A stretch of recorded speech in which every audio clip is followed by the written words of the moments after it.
जन्म घेतला अशा स्वराज्य जननी राजमाता जिजाऊ यांची गौरव गाथा मी अर्णव पंकज पाटील आपल्या समोर थोडक्यात सादर करीत आहे.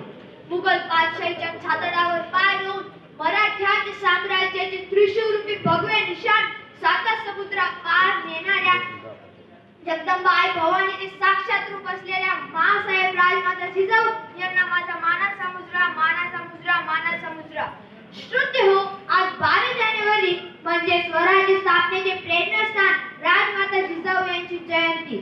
आजच्या दिवशी म्हणजे 12 जानेवारी 1598 मध्ये बुलढाणा जिल्ह्यातील सिंदखेड राजा या गावात या राजनंदिनीचा जन्म झाला. लखुजीराव जाधवांसारख्या बलाढ्य सरदाराची कन्या पुढे जाऊन शहाजीराजांसारख्या पराक्रमी पुरुषाच्या पत्नी झाल्या आणि अर्थातच भोसलेंच्या पराक्रमाला प्रेरणाच मिळाली.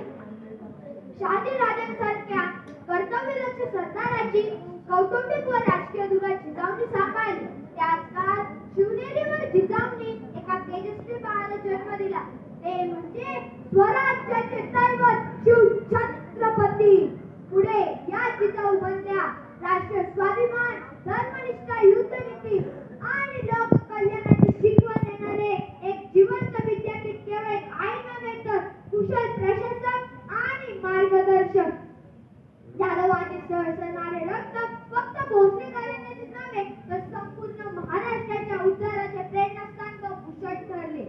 माझा शिवबा परक्यांची चाकरी करणार नाही तर तो स्वतः आपल्या लोकांचे राज्य म्हणजे स्वराज्य घडवी आणि ही प्रेरणा देऊन शिवबा या महाराष्ट्राचा छत्रपती झाला. सह्याद्रीच्या कडक कपारीवर दगडावर केवळ मराठ्यांचेच साम्राज्य उभे राहावे हे स्वप्न जिजाऊंनी पाहिले. त्यासाठी त्या वेळ प्रसंगी उभ्या राहिल्या आणि स्वराज्याचे हे एक सुंदर स्वप्न साकार केले. सुदैवाने जिजाऊंनी शिवरायांचा राज्याभिषेक याची डोळा पाहिला. राज्याभिषेकाच्या 12 दिवसानंतर 17 जून 1674 मध्ये जिजाऊंनी स्वराज्याचा कायमचा निरोप घेतला आणि मराठी साम्राज्य पोचले झाले. मित्र हो, रयतेची लूट करणाऱ्या स्त्रियांकडे वाकड्या नजरेने पाहणाऱ्याला शासन करणाऱ्या आऊ साहेबांचे विचार कुठं? अहो, विज्ञान युगाची पाय काढी चंद्राला गवसणी घालतो, मात्र लेकीबाईंच्या सुरक्षेसाठी आर्त हाकेने विनंत्या करतो आणि मग माझ्यासारख्या कामगाराला प्रश्न पडतो की हे जिजाऊंच्या मनातील खरे स्वप्नातील खरे स्वराज्य?